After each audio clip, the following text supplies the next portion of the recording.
Հաճախակի օգտագործեք ձեր սննդակարգում կաթ։ Իհարկե, կաթը աշխատեք խմել առանց որևիցե սննդի հետ միասին, որովհետև եթե առանց սննդի եք օգտագործում, կալցիումը ավելի լավ է ներծծվում օրգանիզմում, չէ՞ որ վերջի հետազոտություններից պարզվել է, որ կալցիումը շատ անհրաժեշտ է օրգանիզմին, հատկապես եթե այն օգտագործում եք նաև վիտամին D-ով, որովհետև այն թույլ չի տալի ձեր օրգանիզմում, որ առաջանա ուռուցքային բջիջներ, ծանր մետաղներ, իսկ դա կարևոր է, հաճախակի երեխաներին ձեզ տվեք, փոքր տարիքում կաթ, իսկ եթե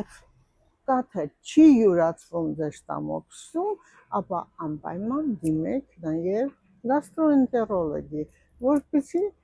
բուժումով խնդիրը վերացնի։ Սիրելի իմ ժողովուրդ, ներառեք կալցիում ձեր օրգանիզմում, անպայման, որովհետև ոսկրերի խտությունը և ոսկրերի ամրությունը, այսինքն հենաժարժիչ օրգանները պարտադիր պետք է ունենան կալցիում իրենց մեջ նորմալ չափաբաժնի,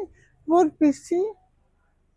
նրանք չփխրունանան, որպեսզի ձեր ոսկրերը, հոդերը, ողնաշարը բոլորը լինեն հրաշալի վիճակով, չէ՞ որ մենք պետք է ապրենք խորը ծերություն, առանց ձեռնափայտի, սիրում եմ ձեզ։